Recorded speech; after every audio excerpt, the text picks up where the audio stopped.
Сайн байцгаана уу? Номын аялал суугтаа тавтай морилно. Өнөөдөр сүүлийн үеийн шинжлэх ухаанд суурилсан дасгал хөдөлгөөн болон хоолны дэглэмийн талаар тайлбарлахад бэлэн боллоо. Сүүлийн үед эрэгтэйч вэ, эмэгтэйч вэ фитнест явж өөрийнхөө биед их анхаардаг болсон.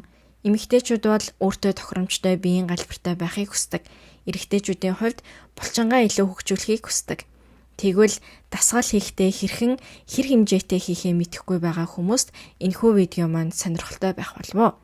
Хэрхэн үр дүнтэй дасгал хийх аргыг мэдсэний дараа та үүнийг хурдан хэрэгжүүлэхийг хүсэх байхаа. Юуны өмнө сүүлийн үеийн шинжлэх ухаанд үндэслэн гэдэг нь юу гэсэн үг вэ гэвэл сургаалт хоолны дэглэм нь бүх төрлийн хэв маягт үр дүнтэй болох нь батлагдсан судлаачдын нийтлсэн баримт бичигт үндэслэн байна. Ингэснээр таны хийдэг байсан дасгалын арга буруу байсан эсвэл тийм ч үр дүнтэй биш байсан байж магадгүй юм аа. За тэгвэл хэрхэн дасгал хийх талаар харгуудыг ярилцгаая. Нэгдүгээрт биеийн хүчний дасгал болон аэробик дасгалыг хамтд нь хийх нь сайн биш. Энэ талаар та нар юу гэж бодож байна вэ? Дасгал хийхдээ хэд хэдэн төрлийн биеийн хүчний дасгал хийгээд дараа нь 20-30 минутын турш хөнгөнгүйснээр биеийнхээ булчингуудыг сайн дасгалжуулж чадсан гэж санагдах байх. Үнэн дээр ингэж дасгал хийснээр булчингаа сайн хөгжүүлж чадахгүй. Норвегийн хэрэглээний шинжлэх ухааны их сургуулийн 2022 онд хэвлэгдсэн нийтлэлд дурдсанаар аэробик дасгал болон биеийн хүчний дасгалыг хослуулсан судалгааны аргын үр нөлөөг практикт нэвтрүүлэн булчингийн хүч чадал, булчингийн эсүүдийн хурд өөрчлөгддгийг мэдсэн байна. Өөрөөр хэлбэл аэробик болон биеийн хүчний дасгал хийх зайн богинохон ойртох тусам булчин хөгжих үр дүн нь бага байдаг байна. Жишээлбэл та гар, мөр, хөлөндөө 30 минут хүчний дасгал хийчээд шууд 40 минут гүйвэл булчингийн дасгалын үр дүн сайн биш байх болно. Тэгвэл энэ нь юу гэсэн үг вэ? Хоёр шалтгаан бий. Биеийн хүчний дасгал нь булчинг хөгжүүлж, бэхжүүлэх дасгал байдаг. Энэ нь голчлон тесрэх маягаар булчинг чангалж сайжруулдаг. Үүнийг хурдан булчинч гэж нэрлэдэг байна.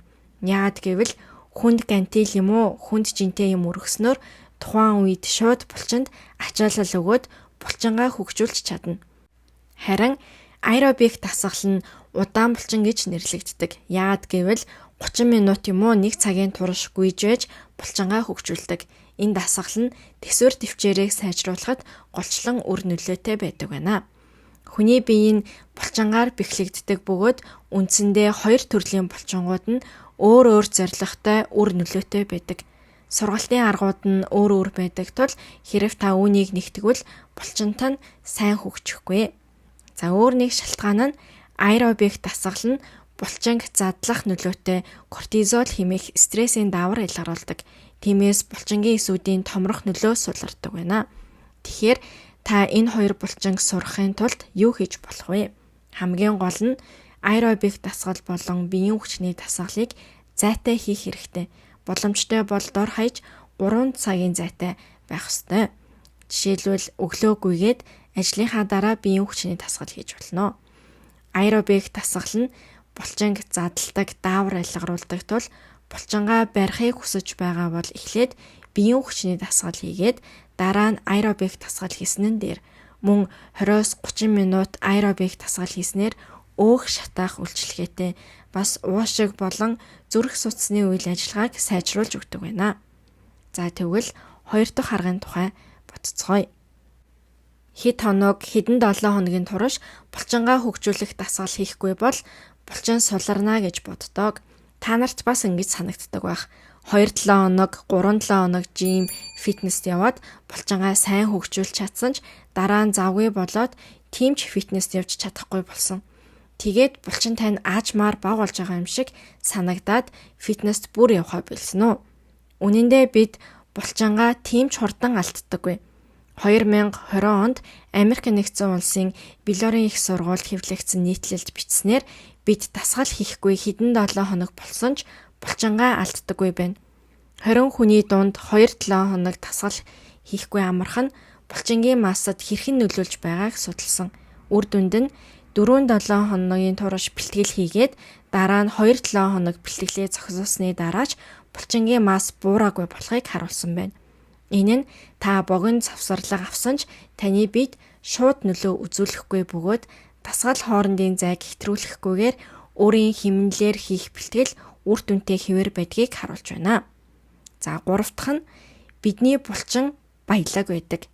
Жишээлбэл та залуу наснда дасгал хийж булчинлыг бийтэй болсон ч гэр бүлтэй болоод хүүхэдтэй болоод дасгал хийх цаг зав гарахгүй залуу наснда байснаасаа илүү булчингаа алдсан байх. Мөн таны бие хөгшөрч хүч чадалтай мөн багассан байх. Гэхдээ үүнд санаа зовох хэрэггүй. 2011 онд Японы Токиогийн их сургуульд хэвлэгдсэн нийтлэлд 15 хүнийг 2 бүлэгт хуваагаад туршилт хийсэн байна. Эхний хэсэг нь 15-7 хоног дарааллаад дасгал хийсэн. Харин нөгөө хэсэг нь 6-7 хоног дараалан дасгал хийгээд 3-7 хоногийн турш амраад ахаад 6-7 хоног дасгал хийсэн. Ингээд нийлээд 15-7 хоног болж байгаа. Тэгээд эхний бүлгийн хүмүүс амрахгүйгээр дасгал хийсэн, харин 2 дахь бүлгийн хүмүүс дунд нь амарсан. Тэгээ 15-7 хоногийн дараа 2 бүлгийн үр дүнг харсан чинь булчингийн массын хувьд онцгой ялгаа гараагүй байна. Өөрөөр хэлбэл хүнд булчингийн ой санамж гэж нэрлэгддэг зүйл байдаг бөгөөд дасгал сургуулилт хийсэн булчингууд нь хэсэг хугацаанд амарсан ч гэсэн тухайн мэдээллийг хадгалж байдаг. Булчингийн дасгал хийх үед та булчин болон булчингийн эсийг бий болгодог байна. Үүний дараа та хэдэн 7 хоногоос хэдэн жил дасгал хийхгүй бол булчингаа алдах боловч булчингийн эсүүд алга болохгүй. Иймд та ажил, гэр бүл гэх мэт олон жилийн турш дасгал хийж чадаагүйгээс болоод булчингийн масаа алдсан ч гэсэн яг эдгээр эсүүд нь дасгал хийж эхлэхэд хэдхэн 7 хоног эсвэл 1 жилийн дотор өмнөх булчингийн мас руугаа буцах боломжийг олгодог байна. Мэдээж хүн бүрт харилцан адилгүй байдаг ч 10 жил дасгал хийгээгүй хүн 10 жилийн дараа дахин бэлтгэл сургуулилт хийж эхэлснээс хойш жил хагасын дараа бие нь өмнөх шигээ болсон туршлагач байдаг байна. Энэ хүртэл ярьсан юмаа дүгнвэл хөгшөрсний дараа эрүүл мэндийн асуудлаас болоод эсвэл ямар нэг гэмтлийн улмаас таны хөдөлгөөн хязгаарлагдаж булчинтай нь багассан байх. Хэрэв та одооноос дасгал хөдөлгөөн хийдэг бол булчингийн эсүүдтэй болно. Мөн дасгал хийхгүй утсан ч дараа нь дасгал хийхэд булчингууд тань богино хугацаанд эргэж ирдэг. Тиймээс дасгал хийдэг болон хийдэггүй хүмүүсийн хооронд нас ахих тусам ихээхэн ялгаа гарч ирдэг байна. Мөн биеийн хүчний дасгал болон аэробик дасгалыг зайтай хийх хэрэгтэй. За тэгвэл дараагийнхаа дугаараар хоолны дэглэмийн аргуудыг тайлбарлаж өгөх болно. Энэ хүртэл видеог маань үзсэн та бүхэнд маш их баярлалаа.